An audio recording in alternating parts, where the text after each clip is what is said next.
क्यों होते हैं महारोग, इस विषय पर आप सुन रहे हैं। आज का विषय हमारे मन में अतिशय नष्ट कैसे होता है, किस कारण से होता है। आप लोगों ने सुना है धर्म तीर्थ जहां पर है, इसके पास में कश्मीर अतिशय क्षेत्र है। कश्मीर बहुत ही जागृत क्षेत्र है। यहाँ जो भगवान प्रकट हुए वो कब से हैं, कितने पुराने हैं, कितनी प्रतिष्ठा किसने की है, ये कोई नहीं जानता। लेकिन आज से लगभग लगभग कम से कम 400 वर्ष पहले वो घटना घटी कि यहाँ पर जो यहाँ गांव का सरपंच था संपत राय, उसकी दादी को स्वप्न आता है। स्वप्न आता है कि मैं हूं यहाँ, मुझे बाहर निकाल, मैं हूं यहाँ, मुझे बाहर निकाल। और स्वप्न आकर के बंद हो जाए। ऐसा अनेक बार होता है। उनके घर में एक गाय थी, गौ माता, और वो गौ माता रोज टीले पर जाती और ऑटोमेटिक अपने थनों से क्या झरा के आती, दूध झरा के आती। पानी झरा के नहीं आती, दूध ऑटोमेटिक। देखिए, कुदरत से, प्रकृति से, हमारे तीर्थंकर भगवान का नियम से दूध अभिषेक होता है, प्रमाण जीवन से। हमारे तीर्थंकर भगवान, उन तीर्थंकर भगवान का भी जन्माभिषेक किससे होता है? तो क्षीर सागर, वो दूध ही रहता है, उसका दूध के समान स्पर्श रस गंध वर्ण होता है, क्षीर सागर। और यहाँ भी भगवान चित्तौड़ी पार्श्वनाथ स्वामी टीले में अंदर थे, भूगर्भ में थे, और वहां ऊपर से गाय दूध चराती। और यहाँ देखो तो गाय का दूध नहीं, घर की मालकिन परेशान, दूध कहाँ जा रहा है, कौन ले रहा है। एक दिन गाय को बांध दिया, नहीं जाने दिया, तो गाय खुटी तोड़ करके, आपको पिक्चर दिखी होगी अच्छे से, है ना, आप सभी जानते। गाय खुटी तोड़ करके चली गई, दूध झरा के आई। उसको वो दादी ने देख लिया, और घर के नौकर ने देख लिया, ग्वाले ने देख लिया, और फिर रात को फिर सपना आया, मैं हूं, मुझे बाहर निकाल। तब दादी डर गई और दूर से देखती है तो टीले पर जो वृक्ष है पूरा टीला एकदम जगमगा, यहाँ क्या है। फिर बाद में सारे गांव वाले मिलकर खुदाई करते हैं। खुदाई करने पर भगवान की मूर्ति प्रकट होती है, जिसे कहा जाता है चिंतामणि बाबा। एक भी ये जैन घर नहीं था यहाँ पर, सारे अजैन लोग थे। और भगवान प्रकट हुए, उनके प्रकट होने के बाद कचनेर गांव का निरंतर विकास होने लगे, प्रगति होने लगे, जैन लोग आने लगे। एक जैन परिवार कोपर गांव से आया, भगवान के दर्शन किए रात में, तो देखते कि भगवान धरती पर बैठे हुए हैं, एक बेड के नीचे बैठे हैं, कोई छप्पर नहीं, आसन नहीं, कुछ नहीं है, कुमकुम लगा हुआ है, कुछ लगा हुआ है, फूल रखे हुए हैं। तो उसने, और जिस समय वो आया उस दिन ही उसका बेटा, गूंगा बेटा बोल पड़ा। ये अतिशय उसने देखा। उसके पश्चात प्रार्थना की, और प्रार्थना करने पर मंदिर का भव्य निर्माण हुआ, ये आप सबको पता है। लोग दर्शन करने आने लग गए। और एक दिन एक महिला जो अपने गांव से यहाँ दर्शन करने के लिए आई थी, यहाँ आने के पश्चात वह शुद्धि में हो गई। तब परिवार रुक गया, पति रुक गए, बच्चे रुक गए, और फिर अशुद्धि के समय ही अपने आप को शुद्ध मानते हुए पूर्णतः शुद्धि नहीं हुई, और शुद्धि के बिना ही वह निरंतर भगवान के समक्ष चली गई। और जैसी अशुद्धि अवस्था में उस महिला ने, उस श्राविका ने चित्तौड़ भगवान पार्श्वनाथ को देखा कि उसके देखते ही, उसके सामने ही भगवान का जो सिर था वो धड़ से अलग हो गया, नीचे गिर पड़ा, और वो महिला अंधी हो गई, और गर्दन से खून की धार बह पड़ी। आज भी चित्तौड़ भगवान पार्श्वनाथ की मूर्ति में वहां पर प्रतिमा पाषाण की मूर्ति में ब्लड के निशान आज भी आप आकर देख सकते हैं। हर दिन अभिषेक होता है, प्रक्षाल होता है, हर पूनम को विशेष अभिषेक होता है, रविवार को विशेष अभिषेक होता है, फिर प्रक्षाल होता है और सब कुछ होता है, पंचामृत अभिषेक होता है, लेकिन वो मूर्ति पर से वो निशान आज तक नहीं हटे। वो महिला अंधी हो गई। तो अशुद्ध अवस्था में जाने से, मंदिर में अशुद्धि करने से, मंदिर में खाने से, पीने से, लघु शंका जाने से, शौच जाने से, गंदगी करने से अतिशय नष्ट होता है। यदि आप शुद्ध कपड़े पहनकर नहीं जाते हैं, तन मन की पूरी शुद्धि नहीं करते हैं, मुख शुद्धि नहीं करते हैं और अशुद्धि में भी आप जाते हैं, यदि शराबी व्यक्ति भगवान का अभिषेक करेगा, मांसाहारी व्यक्ति करेगा, व्यस्ती व्यक्ति अभिषेक करेगा, तो मंदिर का अतिशय नष्ट होगा। गुटखा, तंबाकू, पाउच खाने वाले, बीड़ी सिगरेट पीने वाले, शराब पीने वाले भगवान का अभिषेक करते हैं तो मंदिर का, मूर्ति का अतिशय नष्ट होता है, सारे काम सफल नहीं होते हैं। महान और उस व्यक्ति को महान पाप का बंध होता है। उसी कारण से उसके घर में, उसके परिवार में, उसको स्वयं को सफेद दाग, चर्मरोग होना, कोढ़ होना, नाना प्रकार की समस्याएं।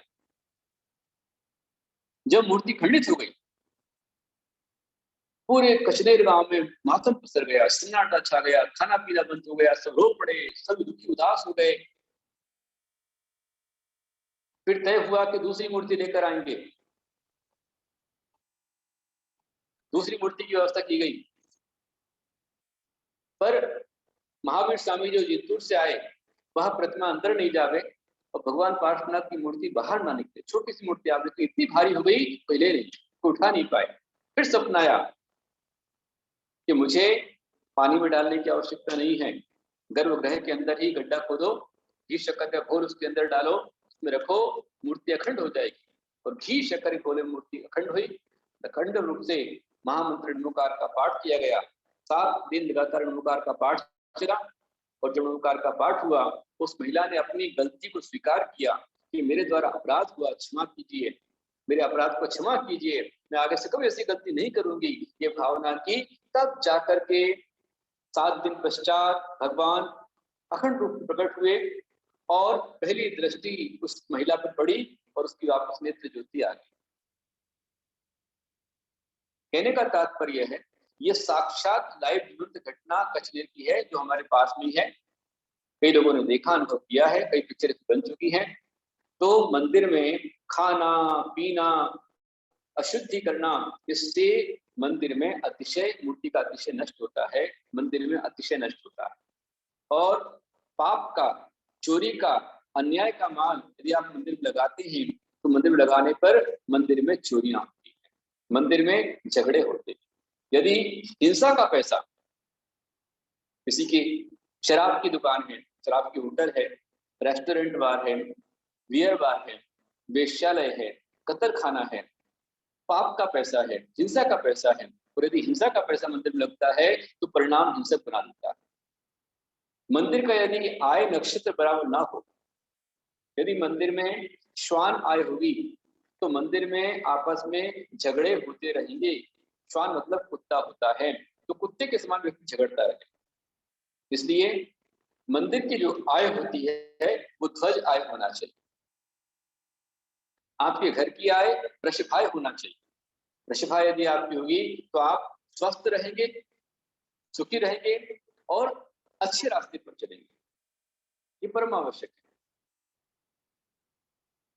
तो यदि आपके द्वारा मंदिर में जाने अनजाने अशुद्धि हुई है तो उसका प्रायश्चित अवश्य कर लेना।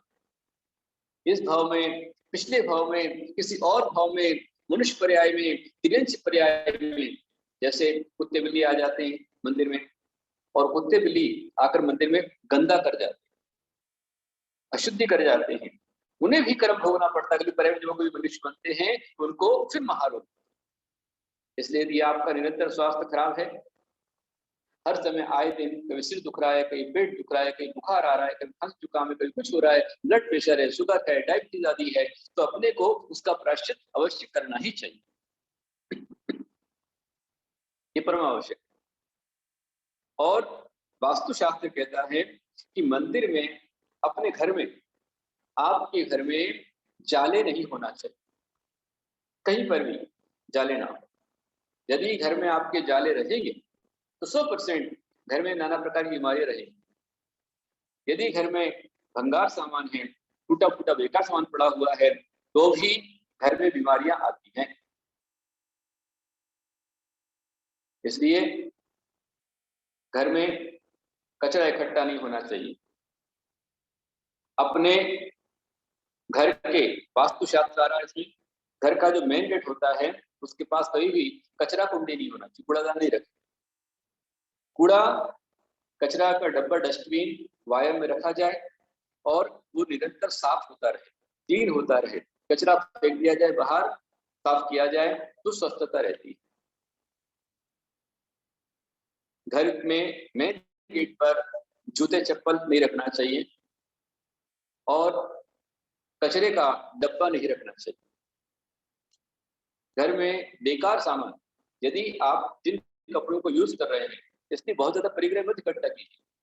1000 साड़ियां तुम्हारे घर में पड़ी हुई, बोलोगे हमारे पास तो नहीं है। हमने सुना एक वो राजनेता कोई नेता थी, उसके पर जो भी अपने क्या बोले, एक नेता थी उसके पास में करीब 10,000 साड़ियां निकली थी और कितने हजार जूते चप्पल सैंडल निकले थे। तो ऐसा परिग्रह जो काम में नहीं आ रहा है वो आपको टेंशन पैदा करेगा, आपका स्वास्थ्य बिगाड़ेगा और आपको नाना प्रकार का फ्यूजन पैदा करेगा, डिल्यूजन पैदा करेगा, नाना प्रकार के भ्रम पैदा करेगा। इसलिए कभी भी बेकार सामान घर में ना हो। जितना वापरने में आ रहा है, यूज हो रहा है, उसको ही यूज में लीजिए, बाकी मत कीजिए। और बिल्कुल अशुद्धि में अपने चौके में ना जाएं, अशुद्ध अवस्था में मंदिर में ना जाएं, शुद्धि के साथ मंदिर में जाओ। पुरुष वर्ग भी आप जाते हैं तो शुद्धि के साथ। आप यदि lipstick, nail paint, cream powder, इत्र, सेंट, परफ्यूम जिसमें हिंसा का रास्ता है, चोरी का रास्ता है, पाप का रास्ता है, इस सामान यदि आप लेकर जाते हैं, इस तरह के लगा कर आप जाते हैं, जिससे घोर पाप का बंध होता है, अशुभ कर्म का बंध होता है।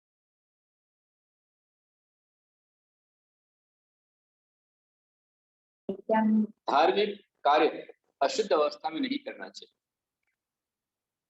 सूतक हो, पातक हो, चाहे जेंट्स हो चाहे लेडीज, सूतक पातक है या 3 दिन की अशुद्धि आपकी है, जब तक अशुद्ध अवस्था है तो आपको क्वेश्चन पेपर हल नहीं करना चाहिए। जिनवाणी उसमें आती है, आप उसको हल ना करें इनाम की लालच की, छोटे से इनाम के लिए, कोई आवश्यकता नहीं।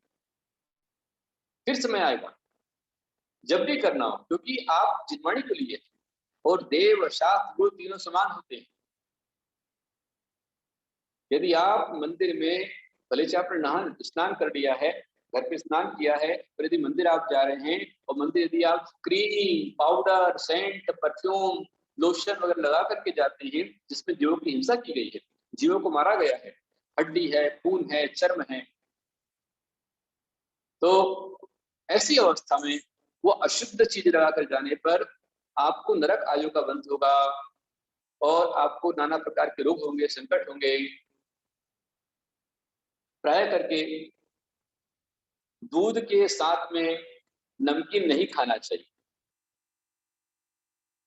दूध के साथ नमकीन खाने से भी सफेद दाग होता है, ध्यान रखें। और कुछ टिप्स आपको दे रहा हूं वास्तु के अभी, कि अपने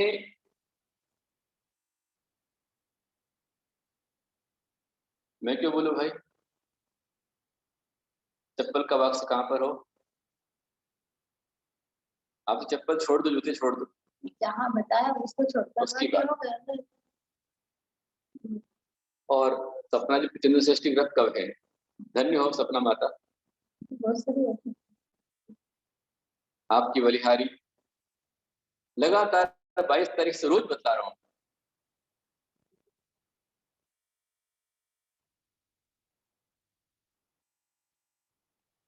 रोज पोस्टर आपके पास में आ रहा है, व्हाट्सएप मैसेज आपका आ रहा है, हमारे वत्सल भैया, सुचेता, फेरी, यश, मयूर, ये लोग जो बच्चे हैं, धीरज भैया हैं, ये लगातार मैसेज फॉरवर्ड कर रहे हैं आप, डे बाई डे, डेट पर डेट आ रहा है। रोज मैं शाम को सुना रहा हूँ और आप पूछ रहे कि जन्म षष्ठी व्रत कब है।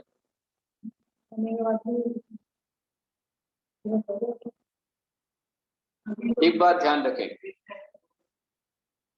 कि फल खूब खाइए स्वास्थ्य के लिए, पर फल खाने के पश्चात उसके छिलके कूड़ेदान में कभी न डालें, बल्कि उन छिलकों को जाकर किसी पशु को आप खिला दें।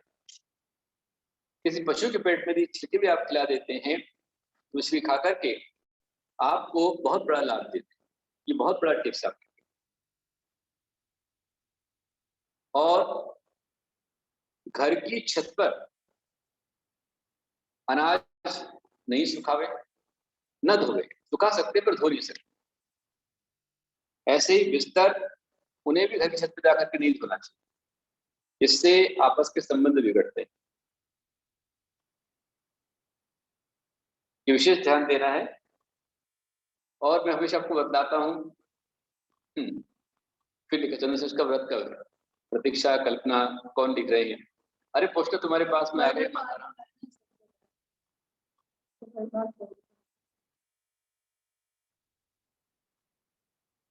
एक विशेष बात, यदि बच्चों को अच्छा बनाना है, जिद्दी नहीं बनाना है, तो कभी भी गीला या बासा तौलिया टॉवेल प्रयोग में नहीं देना चाहिए। यदि आप गीला टॉवेल प्रयोग में लेते हैं, बासा टॉवेल प्रयोग में लेते हैं, तो इससे संतान जिद्दी होती है। लीजिए पोस्टर आपके पास में आ गया। चंद्र षष्ठी व्रत कब है देख लीजिए आप। 28 अगस्त 2021 को ये व्रत रहेगा। प्रातः 7:15 से लेकर 10 तक विधान चलेगा। वो सारे पॉइंट उसमें दिए हैं। यदि आपके द्वारा जिन मंदिर में अभिषेक पूजन अनुष्ठान में जाने देने अशुद्धि हुई है, गुरु को आराधते समय या देखते समय आपसे अशुद्धि हुई है, आप सफेद दाग से कोढ़ से परेशान हैं, कोरोना वायरस, डेल्टा वायरस आदि महामारी से बचना चाहते हैं, सफेद दाग आदि अनेक रोगों से बचना चाहते हैं, धर्म कार्य में हुई अशुद्धि का प्रायश्चित करना चाहते हैं, इस विश्व को महायुद्ध से बचाना चाहते हैं और आप सभी लोगों से बचना चाहते हैं, तो इसी समाधान है चंद्र षष्ठी व्रत विधान जो किया जाएगा 28 तारीख को। आप चाहे एकासन करें अथवा ना करें, व्रत करें अथवा ना करें, लेकिन उस दिन पूजन अवश्य करें, आराधना करें, भगवान की भक्ति करें, अनुष्ठान करें और महालाभ प्राप्त करें। आइए, समय पूरा हो चुका है और सारे विषय हमारे चलते रहेंगे। आज इतना हमने सुना कि एक महिला की अशुद्धि कारण से भगवान पार्श्वनाथ की मूर्ति खंडित हुई, फिर वापस प्रायश्चित करने पर पूरे गांव ने जब प्रायश्चित किया तो पुनः मौका मिला, और ऐसा ही पहले भी हुआ है और इस बार भी हुआ। अभी भी पिछले 2017 में 12 अप्रैल को भगवान खंडित हुए थे और मेरा परम सौभाग्य है कि मुझे पुनः 26 जून 2017 को भगवान की प्रतिष्ठा करने का सौभाग्य मिला। ये पोस्टर आपके पास भाग्योदय के सूत्र का आया हुआ है। आपको रोज भाग्योदय के सूत्र मिलते रहेंगे, पर जिसका भाग्योदय होना है उसको सूत्र मिलेंगे, बाकी सब तो रहेंगे। अपना भाग्य जगाइए और वो सूत्र प्राप्त कीजिए, लाभ लीजिए। हर संकट रोग महामारी से बचने के लिए 28 तारीख के विधान में शामिल हुई और पुण्यार्जन कीजिए। मेरा सबको बहुत सारा आशीर्वाद है। भगवान की जय।